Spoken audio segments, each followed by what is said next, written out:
Well, hey guys, how you doing? Welcome back to my YouTube channel, and thanks a lot for joining me here tonight. Appreciate your support, and hello to Jules in the cold southeast. I've been getting reports, Jules, from your part of the country, and people tell me it's darn cold over there. So enjoy it while it lasts. Brooke, how you doing? Thanks a lot for all your comments. And John, I've enjoyed corresponding with you over the past couple days. And everyone else who's listening, welcome to the broadcast. I wanted to do, just this brief interaction chat tonight, um, just to get a sense of what's going on here. Oh, hi, Renee. How's it going? Welcome from the great Northwest of the U.S. Glad. And we're going to talk soon. Don't worry about it. So I wanted to talk about this drone situation, so-called drones. I don't know if you saw the video I put up a couple days ago. I personally think this is one of the most interesting UFO, UAP type situations I've ever seen in my life related to, this this situation here. It raises so many questions, and it shows how complex this whole phenomena is. Whether you believe, if you think these are conventional aircraft from Earth, from some country we can identify. I've seen a range of theories that it's a secret government project, like one of these red cell exercises testing our response, all the way to that this is from Russia or China, is some sort of advanced surveillance. That is a whole range of theories right there. Whether you believe it's on that terrestrial scale, that's fine. You're welcome here tonight.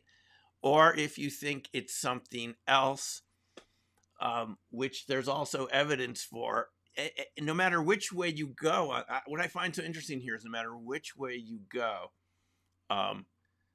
there's some serious questions. I mean, and Renee is raising one of them right now, is how come there's no response so far? Well, we're going to get to this in a second. Hey, Dominic, how are you doing tonight? Welcome to the broadcast.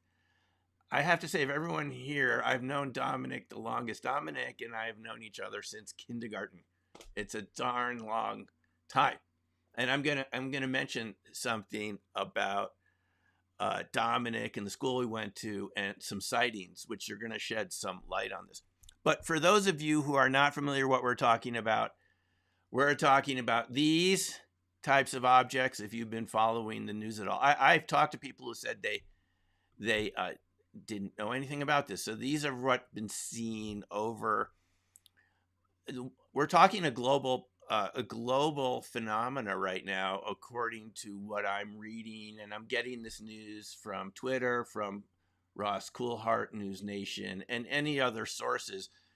Just very strange objects over cities, over military bases throughout the planet right now. This is not just limited. We're hearing about New Jersey, and I spoke to someone there this morning about it, and I'll tell you what she told me she saw. But I'm just showing you these. For those of you who are not familiar with what we're dealing with these very kind of strange objects that, I mean, they're, first of all, they're being called drones, but are they drones? What actually are we dealing with here? Some of them are very large, and they really don't fall into the category of what we usually think of as a drone, right? They're the size of small cars. You can get a lot of electronics into something that size. So let's just look at the, hi Eddie, how's it going? 2 decades before that makes you, wow. Okay, so we're going to go back, do a little historical review here, and then I'm interested in your comments, just so we can kind of make some sense of this, because we're not being given very much information. And as Brooke mentioned a few moments ago, there were hearings I think it was in front of the Senate today, closed door hearings, that stem from these other hearings in front of the House Oversight Committee a couple of weeks ago, where a lot of the witnesses said, I know things, but I can't talk about it in public, so we have to go into a skiff, and that's what happened today. So we haven't heard, obviously, what it was. Kozlowski, the director of Arrow, and they have admitted that there are sightings they can't explain. So that's what I want to talk about here. what's the historical context? Because it's easy to forget. Um, uh, it's easy to forget the context here. This seems to have started. Well, let me just tell you from my neck of the woods here in Colorado. This started in 2019, 2020, when you had these waves of drones over eastern Colorado, Nebraska, and Wyoming. Coincidentally, where the missile silos are located that are under control from Warren Air Force Base in Cheyenne, Wyoming. That stretch over Wyoming, southeastern Wyoming into Nebraska and northeastern Colorado. And you started to get formations of large objects that were very fast and could stay aloft all night, apparently. And I went out to that area to talk to people, and just everyone I talked to knew somebody who had seen these objects. And they were very fast, these objects. They could pass cars speeding on the highway, and the speed limit out there is 80 miles an hour. So these were fast objects. They were seen as far south as Colorado Springs, right? That area of Colorado, going that direction. And so I think a lot of us assumed back then this would have some sort of conventional explanation, right? And the fascinating thing to me about that set of incidents, and I put some videos, here on my YouTube channel about that, is when they did FOIA requests for the internal Air Force emails, they found that the Air Force, personnel, nobody at Cheyenne or Warren Air Force Base or at the Air Force bases around Colorado Springs, Cheyenne, Mountain, NORAD, they didn't know what it was either, at least from the emails that we saw. And the base commander at Warren said, we don't have anything to do with it, assuming they're telling the truth. And then remember, Elaine Chao, Department of Transportation Secretary, came out and said, we don't know what they are. So here we are a couple of years later after that flap, yes, we could call it a flap, of sightings. And then was it Marquis Rennenkampf, the reporter from DC who used to work in the State Department? He's Marquis R on Twitter. Hey, Corkster, how you doing? Welcome. And someone else. So Marquis R did some research on this. So here's what makes it more complex for me, folks. And you don't have to agree with this, but I think it's important. The same types of objects were seen 50 years ago in the same parts of Colorado, if we looked at the newspaper reports. Formations of objects with strange lights hovering around Lyman in the 60s. When the types of cars we were driving back then, you remember what the cars were like in the 60s, like the Ford Ranchero or something like that, these huge, V8 engine muscle cars and things like this. And that's the technology that existed. So what was flying up there in the 60s, and why does it look similar to what we're seeing now? So that's one very important question here. So here we are again. And so the brief history of this is that you'll remember last year in 2023, Jeremy Corbell and others started reporting about these swarms of drones over naval fleets out at the ocean. Remember the naval drone incursions? And we had pictures of these. And remember, some of them looked like triangular craft. And then the debunkers came along and said, no, those are our stuff. Look, there's a strobe light and so forth. But then you had people from the Navy saying, look, we couldn't identify them. And the feeling was, well, it had to be, some sort of Chinese surveillance around U.S. naval fleets, which, that seems reasonable, right? But then the question becomes, as I think, who was it asked a few seconds ago here? Well, why didn't they immobilize them with these electromagnetic immobilizing weapons designed to immobilize drones. Why didn't the Navy show us some? If they wanted to argue that this was Chinese surveillance around U.S. fleets, why weren't we shown an object that identified it? We've never seen any evidence of that. And you would think with the technology we have, counter drone warfare, you can look it up. There's these various systems that are designed to emit microwaves, and there's sort of other sort of equipment that's more available on the open market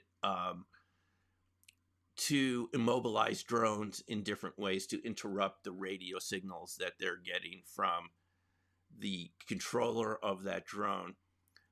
Apparently, what I'm learning from these incursions now over New Jersey and other places, apparently it happened to a British naval ship docked at a German port a couple days ago. They couldn't immobilize it. I think it's called the HM-47. You can kind of look it up. So apparently, if these are drones, why don't the counter drone measures work?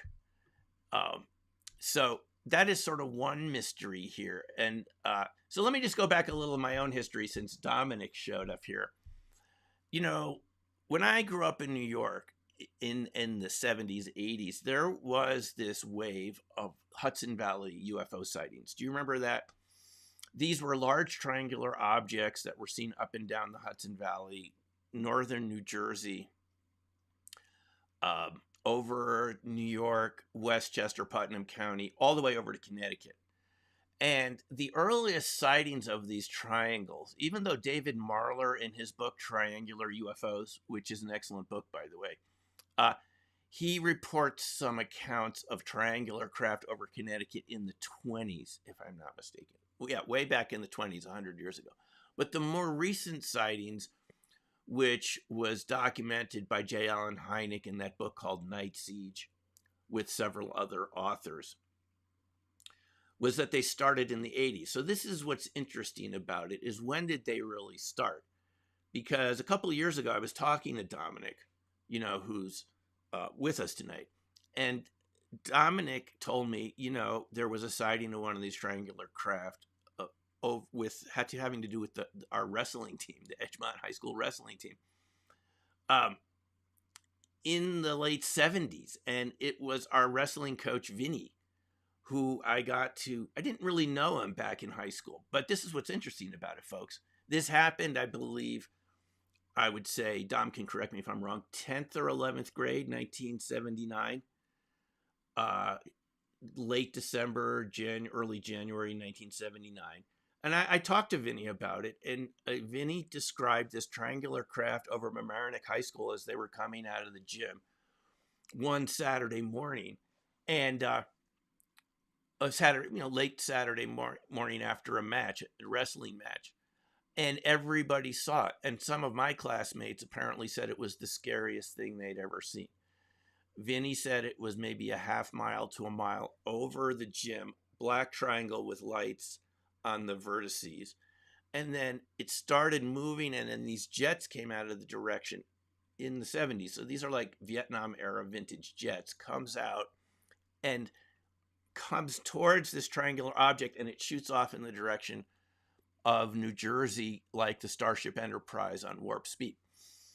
Right? So Vinny, the whole wrestling team sees this, and Vinny calls the police, and the police verify that other people had reported it and that there's a blackout in that area and 4 surrounding towns. And Dominic was able to get the microfiche of these newspaper articles from early January 1979. And, I added it to the new version of Black Swan Ghosts in one of the news stories in the revised edition, which I released a few last summer. And everything in those newspaper articles reinforced what Vinny had seen. The police said other people had called in. The newspaper reporter verified that, what the object looked like. There were some slight discrepancies, but this is what's interesting, folks, is here 40 years later, I'm hearing about a UFO encounter with having to do with my high school class. And it took 40 years for the information to come out, right? Uh, and keep your questions there. We're gonna get to these in a second. So Dom says it would have been in our 10th grade. So I didn't hear about it back then. I don't think Dominic heard about it either. And I talked to Vinny. I put the YouTube videos. If you go to the blackswanghost.com site, I've linked the video interviews to Vinny and the other witnesses from the book there. But you can just go to my YouTube channel too and search for these Vinny discussions and hear what he had to say. So here's the point. I don't think we really know what's going on, even if it comes out and there's newspaper articles about it. There could be a huge delay, mainly because there's a big stigma attached to these subjects and people are reluctant to talk about it. And in my case, an event that happened right in my area, apart from the Hudson Valley sightings, which I've interviewed other witnesses to. There was a woman I interviewed who had seen it on the New Jersey side over the Hudson River one evening with her family after they had gone out to have pizza. And it was that triangular vehicle, with the twinkly lights coming right over the Hudson. And she reported that sort of lightheaded feeling and so forth that other people sometimes say they get around UFO sightings. So that area has had sightings that are similar to these drone sightings in some ways in the past, but they were different objects and there was no resolution. We were never told what they were. Now, the Hudson Valley UFO. So Dom and I think this might have been one of the first sightings of this triangle in recent times. In 79 with Vinny. There probably were others, but maybe we didn't hear about it. Talking to other people in Westchester, I've encountered friends and so forth, people I know who have seen this object at various times around that time in the 80s. But it wasn't just distant sightings. One of these triangular objects hovered over Indian Point, which you can see from what used in Buchanan, New York. You can see it from what used to be called the Tappan Zee Bridge if you look to the right. And, the 20 security guards there apparently wanted to open fire on it. A helicopter was sent down from Stewart Air Force Base, but it took off before the helicopter got there. And they weren't given permission. I mean, it was only apparently 30 feet over one of the domes. The dome happened to be one of the sources of electricity. Its only purpose was for the NSA station in Cheshire, Connecticut. That's this number 4 dome at Indian Point. Only, according to Night Siege, it only functioned to supply a government intelligence agency's electricity in Cheshire, which I actually used to see those antennas when I would visit my grandmother, my German Swiss grandmother she passed on in the 80s, but we used to go visit her, once or twice a month. And I would always see behind her house in the woods, there are these big radar domes. And now I know what those were. That was the reactor that this object hovered over. Whether it did anything to it, we're not sure, but there was a crack later found in the dome. Maybe it was just telling us, well, you got a problem with this reactor. It could leak radiation over the greater New York area. Anyway, so there's some context here in my background for these waves of sightings. And sometimes you don't hear about it for a while. And then even though you get these close-up sightings and, it can be serious and involve a nuclear power plant, we're here decades later, and we're being told by Arrow, which again gave testimony to the Senate, as Brooke pointed out here. And remember, Kozlowski was over in front of the House Oversight Committee a couple weeks ago, and they're still telling us, oh, there's no evidence it's extraterrestrial. We don't know what they are, but we think if we just had more information, you could explain it. I mean, seriously, huge flying triangles over nuclear power plants. It doesn't make any sense. David Marler has taken the point of view that these could be alien reproduction vehicles, ARVs, that our own government is testing. Uh, so, but again, that raises more questions, because let's just take what's going on in New Jersey right now. And by the way, it's not just New Jersey. We've been hearing over the past couple of weeks, Langley Air Force Base in Virginia, the CIA's own Air Force Base, highly secure area. Did you see that Wall Street Journal article from yesterday where they said that after 17 days of continuous overflights over the base, they had no idea what these were, according to the Pentagon, right? So we had them at Langley Air Force Base. Then it moved over to Britain, over these US UK military joint bases, kind of like Rendlesham Forest used to be, Bentwaters Air Force Base. Remember where you had the Bentwaters Rendlesham incident in 1980, December 1980, which we heard a lot about at the citizen hearing. So this is over Fairfield Air Force Base, Mildenhall, and Lakenheath. And in some of these cases, they had these orange orbs. And there's a report that an F-16 tried to interact with one of these orbs, and the orb was faster than the F-16.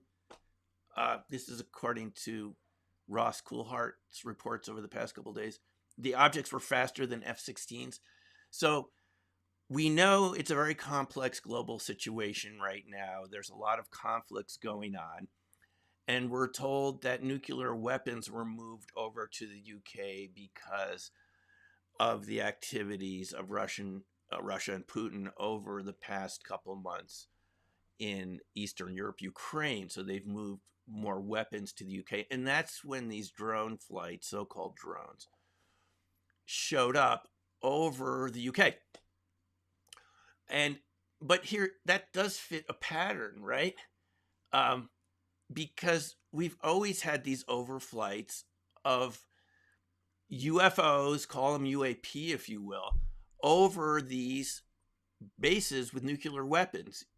It started in the 60s and 70s, probably before that, here in the US at Malmstrom Air Force Base in Montana and Minot in North Dakota. And if you've followed my channel, you know I interviewed Gary, who was a missile security guard at Minot. And in 72, 73, I mean, there were these alarms going off, and he was sent out with his colleague. And anything can set those alarms off by one of the missile silos. And he was sent off in Velva, North Dakota to investigate. And he said a blinding bright object took off vertically next to the silo. And when I asked him what it looked like, he said you couldn't see. It was so blinding bright, there was no shape. And they were burned on the right side of their bodies where the object was, as was the Jeep. Their M16s were burned. Some sort of radiation was released. And that's what we're talking about, these overflights. He said later in the day, a V formation of these objects came over with jets chasing them. They could see that from the dining room window of the Velva launch control facility.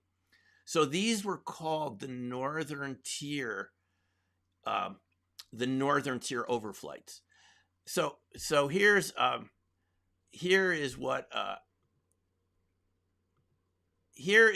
the point of this. If you go into the Northern Tier incidents, you do some research on this, and I covered this in Black Swan Ghosts, but there's other books that have covered this specifically, and Robert Salas' book, Faded Giant, and his other book about UFOs, Robert Salas from Maelstrom, where 10 missiles went offline, boom, boom, boom, and they're not connected together, but they all go offline as a big glowing red object is hovering over the front gate of the base. By the way, David Schindele wrote another excellent book called It Never Happened. He was also at Minot in the 60s. Same thing. He's a missile control launch officer. There are reports of UFOs the night before. He shows up to work the next morning, and he's told all the missiles are offline. And he's told to come over to talk to the base commander, and the base commander says, you're never to talk about this again to anybody. Not your sweetie, no one. This is what he told us at the citizen hearing. His book, It Never Happened. And that's what he was told. It never happened. And so Schindele told us that when the missile technicians showed up to put the missiles back online, he couldn't talk to them about what had happened because he had been told to tell no one. So they just show up, have no idea what's been going on the night before. And Shindeli described to us how disconcerting, how anguishing it was to show up to do your job as missile control launch officer, and they're all offline. And normally his unit had like a 99.9% uptime, and all of a sudden it's zero. And Shindeli gave testimony. If you listened recently, one of the podcasts, I forget which one, he said he did talk to Arrow, right? And he did not get a good feeling talking to Arrow. He said they didn't ask deep questions. They weren't curious at all. They just wanted to hear the most superficial level of this. And he did not like his experience with Arrow, which is pretty bad because it gave him the feeling, and others who've talked to Arrow, All Domain Anomalies Resolution Office, something created by Congress for the Pentagon to report to Congress about what they know about these objects and so forth. Shindeli thought maybe they were just trying to find out what he knew, and they weren't really curious at all to see if there's some leaks for some special access programs. You know, like what do people out there know? That could be a real function of it.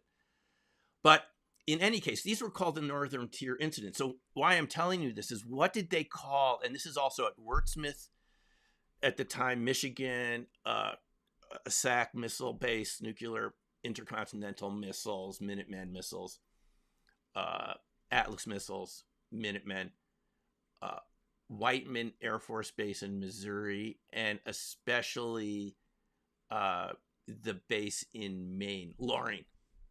And we've had people come forward from Loring who knew pilots that were diverted that night when these objects came over, one of the nights, who said it wasn't something really small at all. It was some huge object, you know, and they had been told not to talk about it either. So what did they call them, folks? Does anyone know what they were called back then in the 60s and 70s, these overflights of the SAC missile bases? You see, because now we're calling them drones. What did they call them back then? Enemy helicopters. They called these things enemy helicopters because they had blinking red lights. Enemy helicopters that can move hundreds of miles an hour, make turns on a dime, and were not caught. And people, they were never identified, and they made no sound, and they were called enemy helicopters. Yeah, it was. No, bogies, John, you're right. Bogies would have been, at another time, bogies were used, but the Northern Tier sortie, now those, yeah, guys, those terms were used like World War II and other times, but now they were called enemy helicopters. So what I'm suggesting, now they're calling them drones. Because, you know, does that really look like a drone, what I have on the screen there? Not to me, it doesn't. No one knows what these things are. Look at those strange light patterns. You know, when these first started showing up, people said, yeah, it's planes. I can see the lights and blah, blah, blah.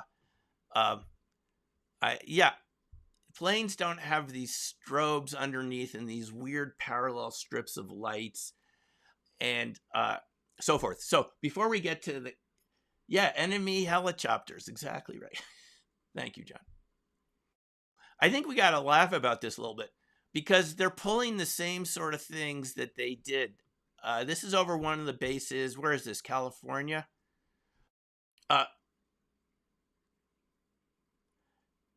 You know, I think they're pulling the same. It's insulting. Back then, it's enemy helicopters, you know, because they don't know what they are.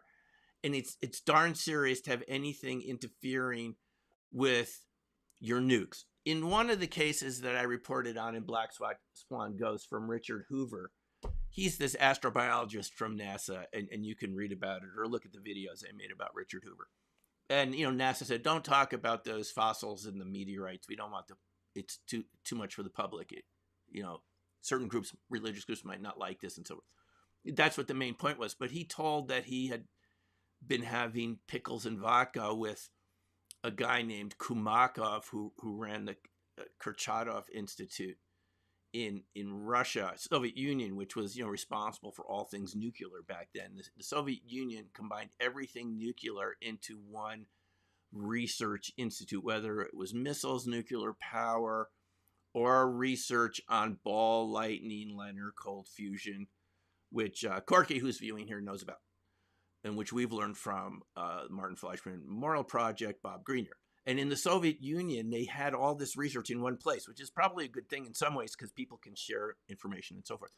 Well, Hoover said that Kumakov just said out of the blue that they had one of these northern tier type incidents over the Bielokorovich missile station that was located in what's now Ukraine, since that used to be Soviet Union territory. And before the Soviet Union broke up and Ukraine became a separate country. And Kumakov said the missile launch sequences were initiated and started counting down. For those of us here in the US, those are pointing right here at us. And the missiles started counting down, and Kumakov said that they couldn't turn it off. And at the same time, there was a huge 100-foot disc over the base. And this is coming from someone that ran the Kurchatov Institute. This isn't some lightweight. This isn't someone you could accuse of being, a tinfoil hat type person who's a conspiracy theorist. This is one of the top scientists in the Soviet Union at the time. And yes, Bitchkov has an excellent ball lightning book. This is well worth looking at, folks, because it has a lot to do with these sort of subjects. We're talking about some sort of fundamental phenomena here that we don't understand very much. Anyway, so they didn't know what it was, and they took all the wires out between Moscow and Bielokorovich, which I can't quite find on the maps anymore at Ukraine because the names have changed over the years since it was Soviet territory. But it was somewhere, I believe, on the sort of the western side of Ukraine from my research. In any case, apparently people's hair turned gray in 2 minutes as they saw these. And there was somebody there that was like a hero that did something. But in the end, apparently 20 seconds before launch, they stopped. And so you kind of wonder, whoever these visitors are in these huge 100-foot diameter craft, and yes, I think these are visitors. We're talking about 1982, and I don't know who would have had conventionally technology like that to initiate a launch sequence on nuclear missiles. It's a very serious situation. I can't think of anything more serious. It happened here in the U.S. too, at one of the missile bases. Was it South Dakota or somewhere, where the missile launch sequences were initiated? Now, at Minot and Maelstrom, they were deactivated all at once. Boom, they just see them going down. You can hear Robert Salas describe this. Unbelievable. If you're one of these people that works at one of these facilities, just to see them go offline all at once. These are shielded technologies, the wires, everything. It's all wired in. It's not by radio signal. And in the U.S., you had to have two missile control launch officers turn their keys at the same time at a distance from each other. You couldn't get one person to do it.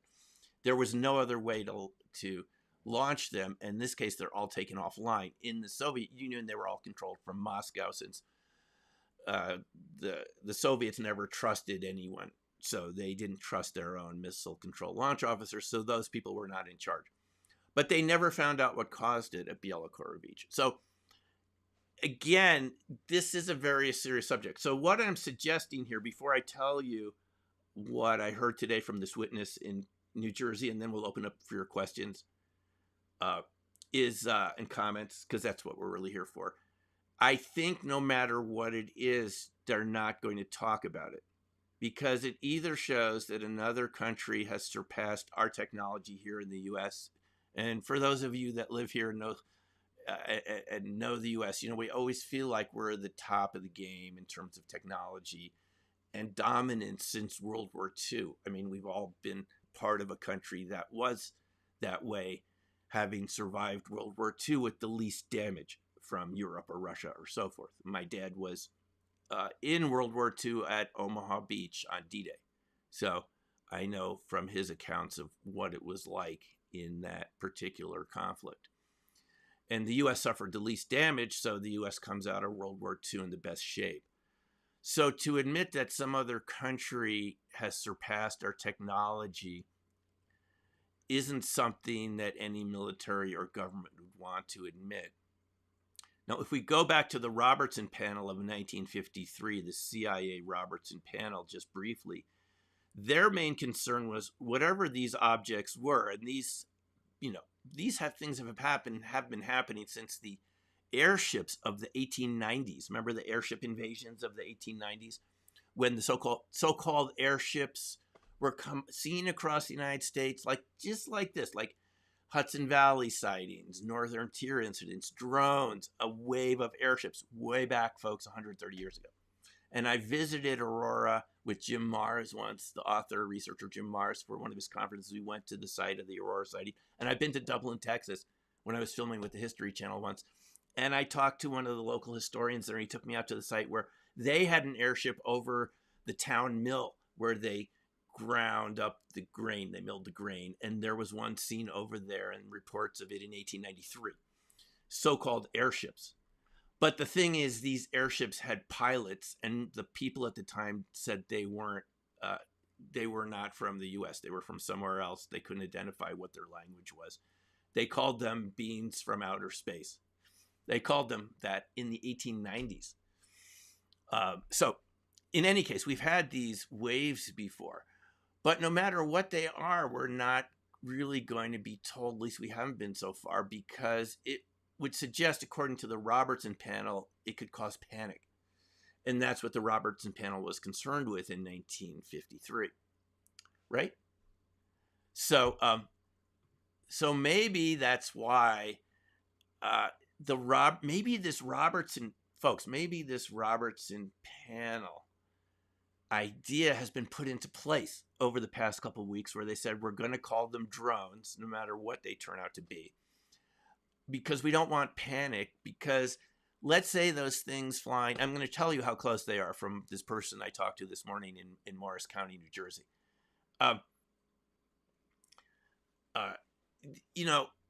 It would cause some sort of panic. That's what the Robertson panel was concerned about. But I think this thing is off the rails, because no matter what it is, it suggests, have you seen a single one of these drones taken down yet? I mean, are you telling me that with our technology and our weapon systems, I mean, like the U.S. is like, there's like guns in the U.S., right? There's more guns than people. And we don't, I mean, it's technically these, okay, so I've looked up drone law before, and they're treated like aircraft in the U.S., and you can't interfere with them, and they can come within a pretty close distance to your house, and that's FAA airspace. If you own any land just a foot above your ground, whatever home or land you own, that's FAA airspace, and drones can fly there. So it isn't legal to shoot at drones and so forth. But after all of these waves that we've had coming up to New Jersey now over the past week or two, and there are a lot of them out there, you would think someone would immobilize them if the FBI has gotten involved and different law enforcement agencies and so forth. You would think if they did think they were drones, why not use an immobilizer, an EM immobilizer, and bring one down and just have a press conference and say, here, and we open it up, and it's either Russian inside or Chinese or whatever, or Jamaican, whatever country these drones are from, Canada, who knows? But we haven't seen any of this. So here's my point. Without evidence that they're drones, why are we calling them drones? Those of us that study the extraterrestrial phenomena, UFOs, what's now called UAP, to make it a little more acceptable, unidentified aerial phenomena, we're told, oh, where's the evidence? Where's the evidence? I gave a talk in New Jersey a couple of months ago at a Rotary Club in northern New Jersey. And that was the question I got. I'm in New Jersey a couple of months ago. And they say, Dr. Hine, if this is real, how come they don't land out there, Dr. Hine, right now? If this is real, How come they don't land on the White House lawn? Well, they have, some of them have been landing. There was some pictures, if you might have seen Twitter, X, or Facebook, where someone saw one land in the woods behind their house. So it's sort of a little ironic to me as someone that was in New Jersey not too long ago lecturing about UFOs and these sort of phenomena that are associated with it. As you know, my position is this is sort of overlapping phenomenology, all the way from remote viewing to UFOs to cryptids to cold fusion LENR. We see a lot of common principles, which, from my point of view, shows us we're dealing with some common phenomena that science hasn't recognized yet, but we can see repeatable patterns and data and so forth. That's just my position on it. You can disagree if you want. But here I am, in New Jersey, and they're saying, where are they? And now, they show up. That's what the lecture was about. I'm kind of laughing on the inside, of all places, where I just was in northern Jersey. This is taking place. I haven't looked at the map closely. Can someone tell me, are we talking more about northern New Jersey or southern New Jersey where these are? Because I heard reports today that they're seen now in southern New Jersey. In any case, before we get to some comments, and we're going to finish up around in about 15 minutes, I want to get to some of your comments. And that's, as you know, folks, my point of view on all these subjects, it's not the answers are as important as the questions. Because whatever goes on here, we want to expand our understanding of reality, and that can't happen from the older paradigm. So the process of question and answer, even if we don't come to absolute definitive answers, gives us another way of looking at reality, which may show us more of what's there. And that dialogue in and of itself is valuable. I spoke to someone this morning, a friend of mine in Jersey said, I have a number of someone that had one over their house. So I called her yesterday and she called back early this morning. I said, I'll just call her Pat. I said, Pat, what did you say? What's going on? And she said, there are two types that I'm seeing in my area in Morris County, New Jersey, which is near the Picatinny military base, which does a lot of, we're told, research and industrial production for the military. She said there's two types. One is, she said, I'm going to use her words, it's the size of a car, like a sedan, and it's higher up. And then there's smaller ones that are lower. Kind of suggesting, if you remember Buddy in our show, Realities, that he used to suggest that there were these fractal patterns in UFOs. Maybe these are larger objects that are releasing the smaller ones. We've seen this in Ukraine recently, where they had drone motherships that released 4 to 6 other miniature destructive drones. So that could be what's going on. But she said it was close enough to hear it all night. It was hovering over her home. And she was just so tired, 3, 4 a.m. She slept through it, but you could see it out the window, and it was going back and forth and in the wind. Okay, so this is some clue for those of us that have been looking at LENR, cold fusion, exotic vacuum objects, plasmoids, and so forth. Those seem, and we're told recently from Bob Greene, your bumblebees defy physical forces because they may be operating according to electrostatic principles. And plasmoids, ball lightning, as Corky mentions here, those are immune to wind often because they're not in the same physical space that we are. They're more just like a pure energy system. They don't react to wind. But she said the wind was blowing it around. So that does suggest a kind of more solid object. Doesn't seem that surprising, right? And she said there were two types. They got close. And she said it's getting scary. I'm just quoting what she said. Because she said they're just all over, going up and down the street, and no one's doing anything about it. And, we all like to go to sleep at night, have a good night's sleep, and so on. These things you can hear them, a slight buzz to them. Now, this is the interesting thing about the so-called drones. There are different sounds. If you listen to some of these videos, and I guess I'm just using New Jersey because I think we have the most eyes on the ground there, taking pictures of them. Some of them sound like jets, like small jets, and some of them sound kind of like a slight humming sound, buzzing sound. So they do seem like physical objects. And so she described it as something she's been seeing, and she's concerned about it. And, they're kind of looking through the window of the house. They're that close, just over that. You can see them out the window. They can see you. So she said, well, what are they doing? And she had, you know, we talk about people with conspiracy theories, ideas, and so forth. Well, let me just say one more point before we get to your comments. My feeling about the U.S. government policy on UFOs and UAP for the past 70 years is it's been to create a psychological disinformation campaign where they tried to make people think they were seeing flocks of geese, swamp gas, and weather balloons, and misidentifications of Venus. Even excellent sightings from pilots and highly qualified observers in, Hudson Valley triangles, they would say, oh, that's Cessna's flying in formation. Sure, hovering there. Cessna's flying in formation. Well, the net result of that is, and that policy seems to have started a couple months after Roswell in July of 1947 in New Mexico, when the National Security Act is passed a couple months later, and these intelligence agencies are created. Some people, researchers and others, think that was a direct reaction to the Roswell incident. And by the way, another witness I spoke to that I put in Black Swan Ghosts was a woman I met whose dad had flown the wreckage from Roswell to Wright-Patt Air Force Base in 47. He had been a pilot who had been held over from World War II because he was nuclear qualified. And he was at the base in 47, and he told her, deathbed confession, just before he died, and his other 3 daughters, one at a time, that he had been afraid to talk about it, and that there was no way that what was in those wooden crates was anything usual, because they had security guards guarding the contents from the pilots in his B-27. He said they were told to fly low because they're security guards in the back. They need oxygen. Circuitous path to Wright-Patt, so you can't be tracked.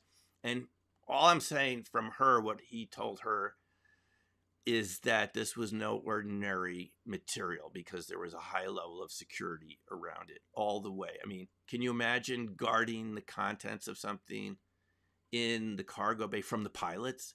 The security guard never left except to use the bathroom. That was it. So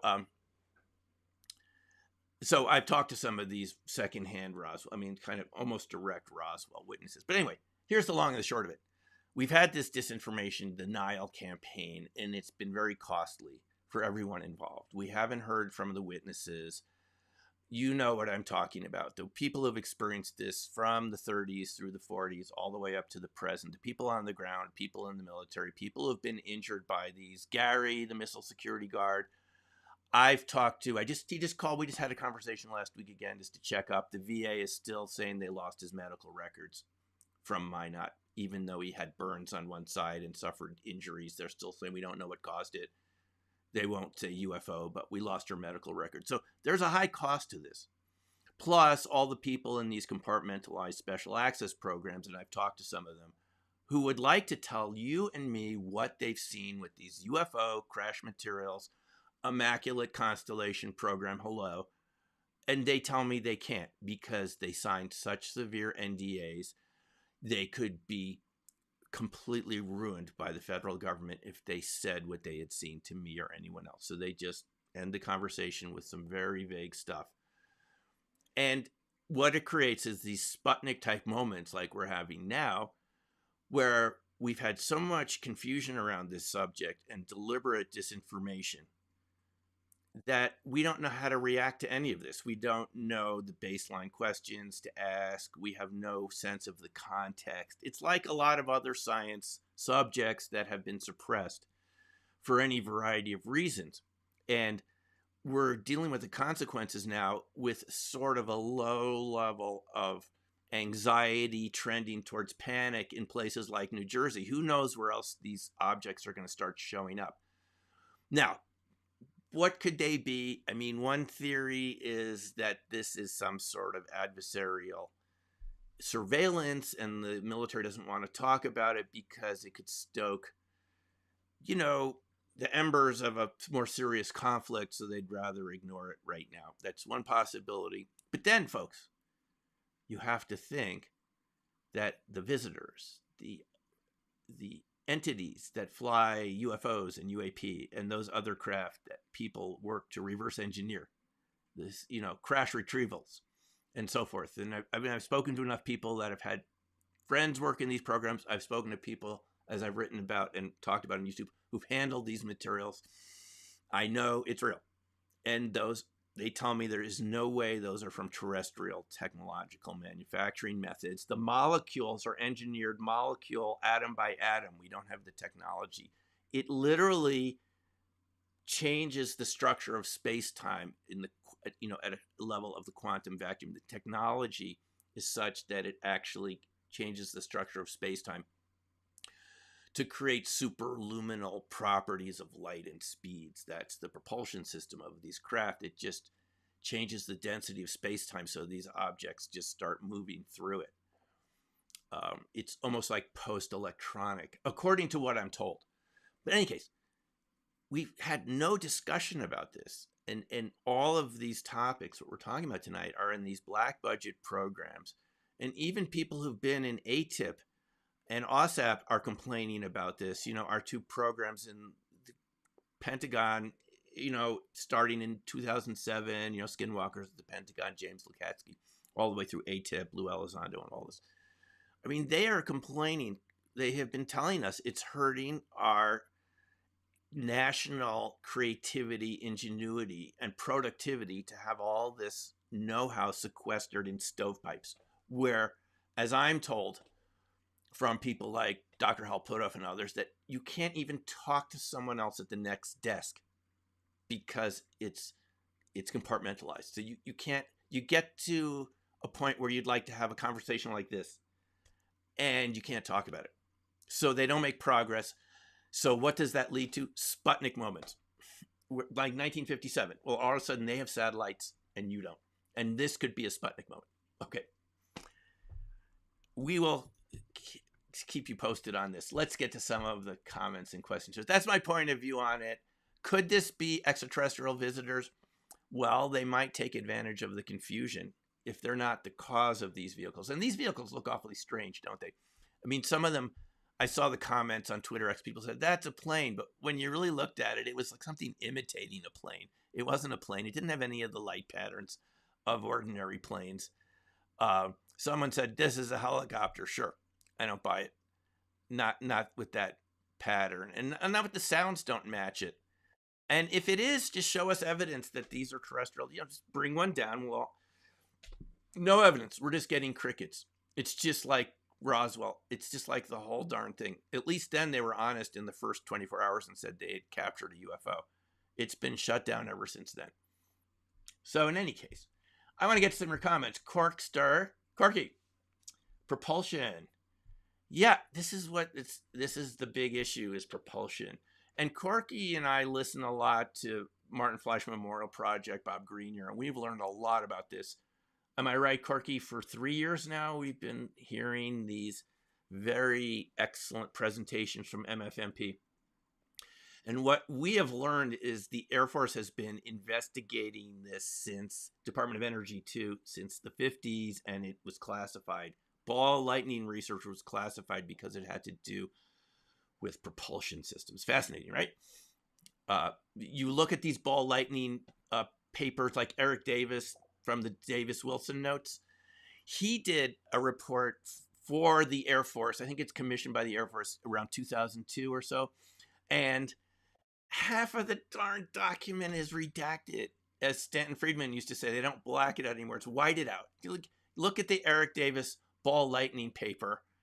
There was one from 93, 94 from J. Reese Roth, which wasn't redacted, but it just showed it's more prevalent than people think, and it is classified. You read this Eric Davis paper, and it just gets whited out because it has to do with propulsion systems from charge clusters, exotic vacuum objects, fractal, toroidal, magnetic shapes, and so forth that have an entirely different set of quantum principles, Ron Bohm effect, and all this. Anyway, we'll get into this another time.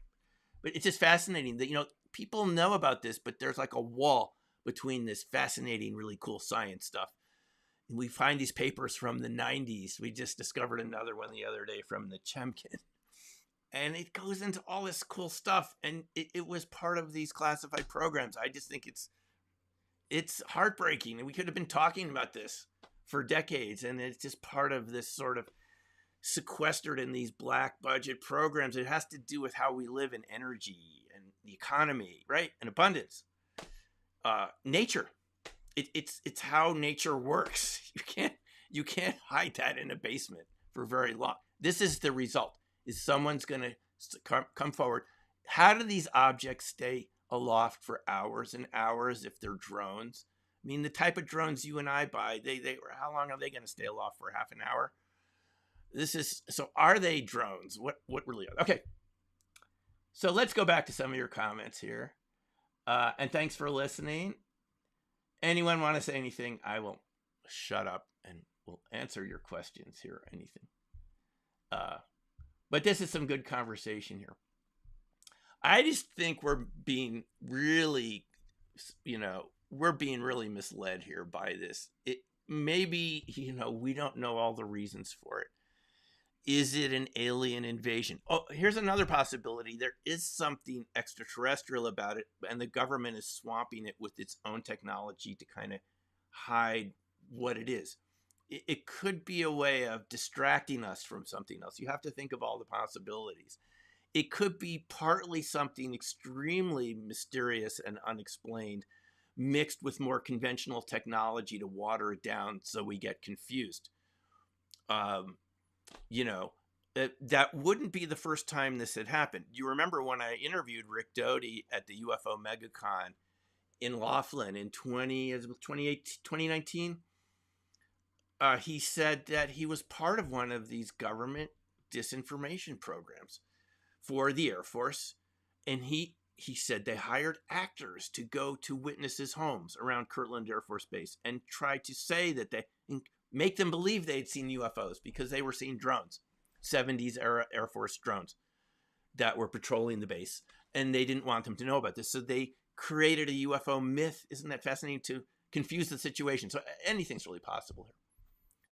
So let's see. Are we being harvested for something? I don't know, Bob. I sure hope not.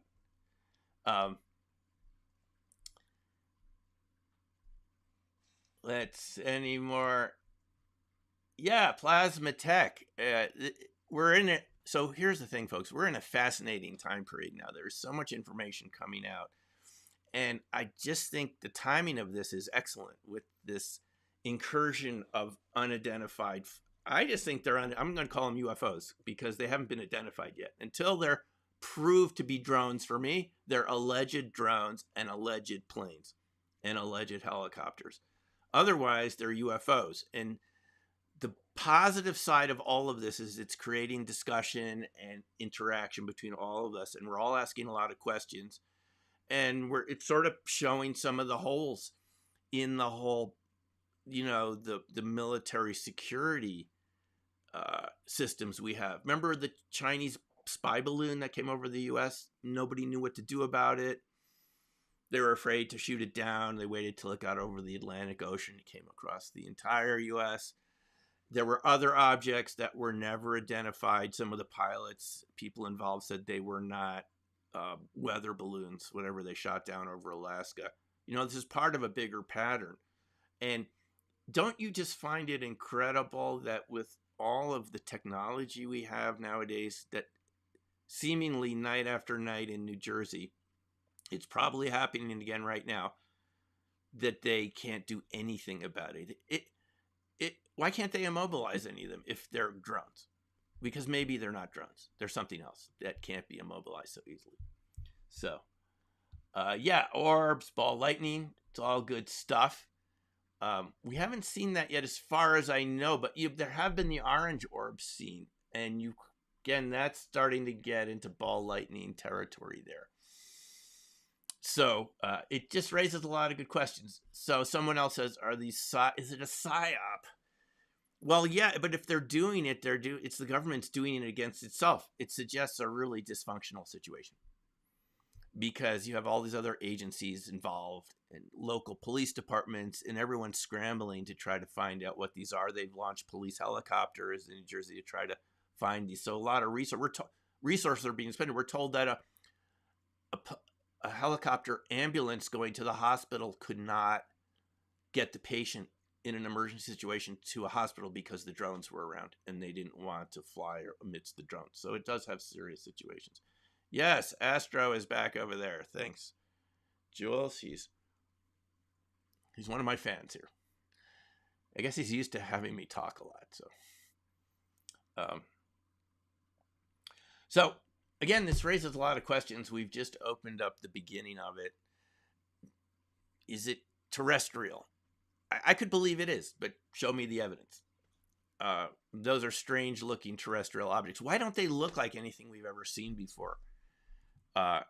Many of them. They you know what to me they look like? They look like what ChatGPT AI would come up if you described a drone plane. You know how it mashes things together? It looks like an AI version of a plane or a drone, right? Like something was just creating what, if you told ChatGPT, "Oh, create a drone UFO for me." That's what some of these weird plane-like, drone-like objects look like. And how do small drones, if this witness this morning from Morris County, how do they stay aloft for hours? She said it was there all night, hour after hour on her street. The little ones that you and I get, I've flown some, and the batteries go out after 20 minutes, half an hour, something like that. So Jules is asking, and feel free to put your questions. We'll cut this off in a few minutes. Could it be a secret overflight agreement? Yeah, I guess it could be. And what's the purpose? This person I spoke to in New Jersey, this is one of many people, she thought it was doing surveillance.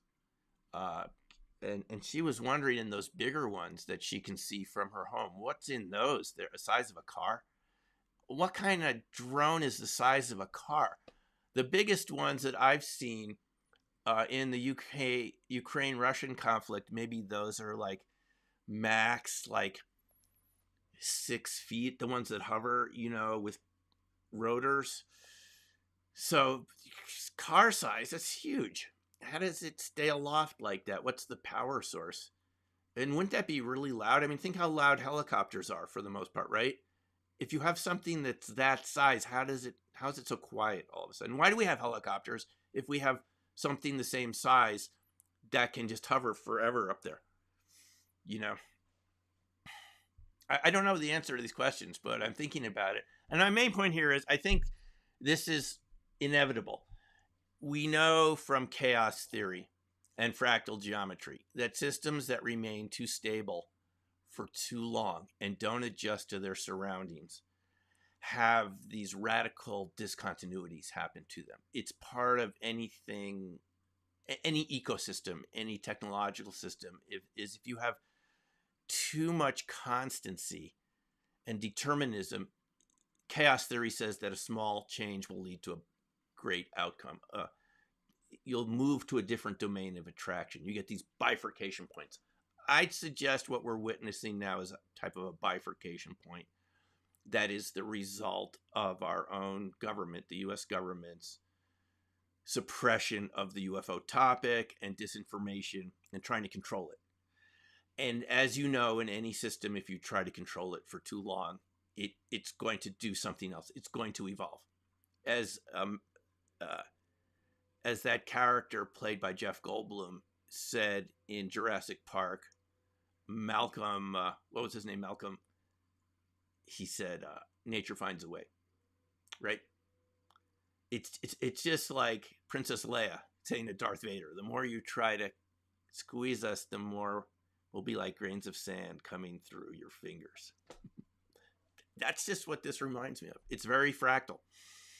It's the more you try to squeeze down and control, the more it evolves and is out of your control. And that's where we're headed with this if we don't have some sort of evidence produced or something it's just going to fuel a lot of different ideas. And it creates the net effect is it creates a deeper distrust of government, the institutions around the organizations, because all of a sudden they seem powerless and incapable of dealing with reality. So Corky's asking, is it an etheric type of technology? Possibly.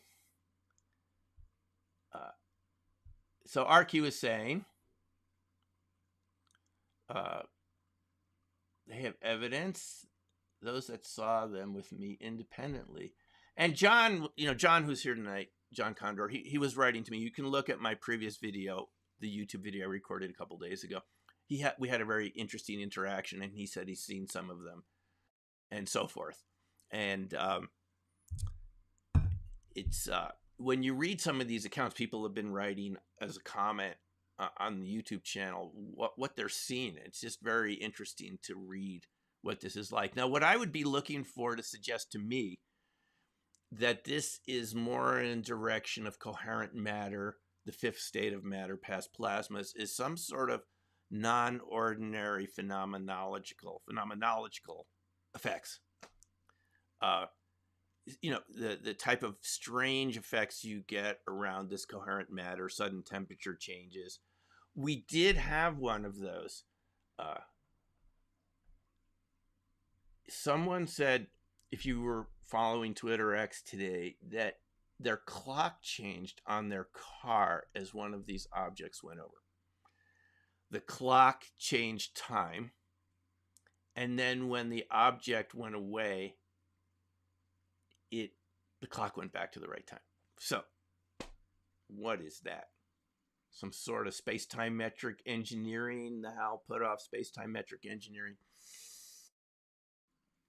or something else very interesting. Normal drones don't do that. None of the ones I've been around change my clocks. But where do we get this around? Different types of paranormal psychic phenomena and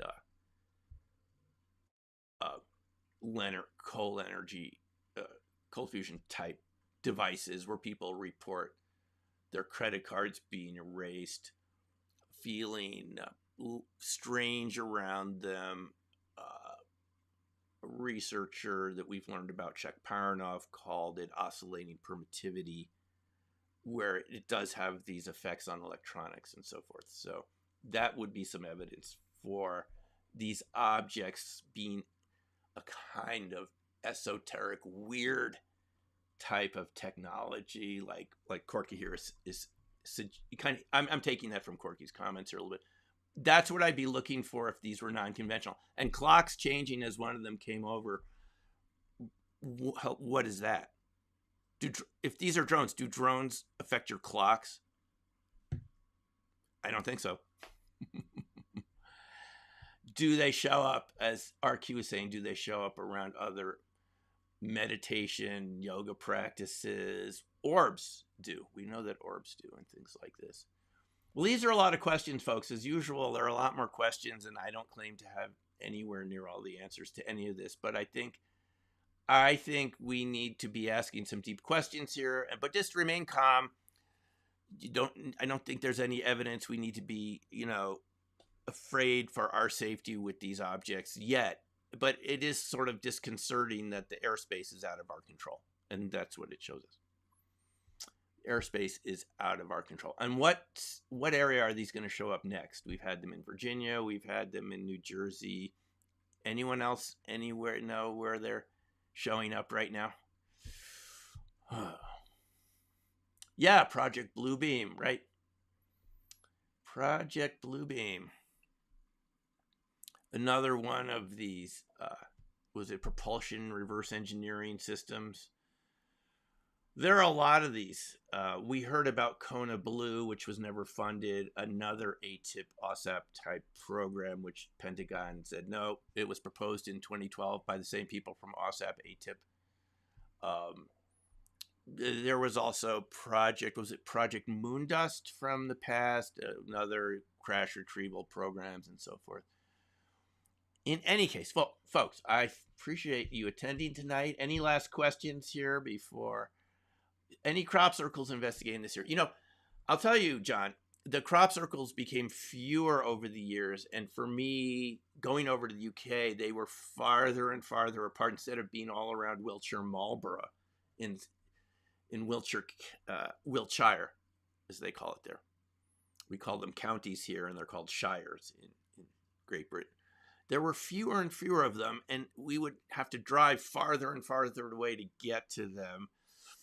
And I would need to find a way to have a driver drive us around. I've talked to some folks in the UK about that possibility, so we'll see about that. I mean, again, John, the crop circle showed me you get these strange EM effects, what we think of as non like extensions of Maxwellian electromagnetics that he wasn't thinking about back then.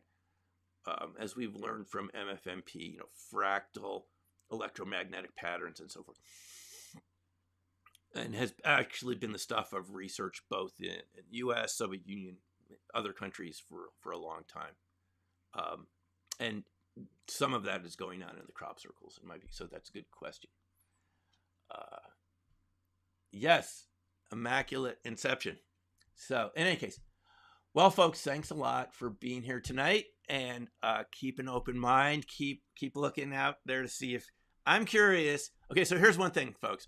We were told that some of the FBI investigators that went to look at these objects found them over their homes later, like the hitchhiker effect. Hello.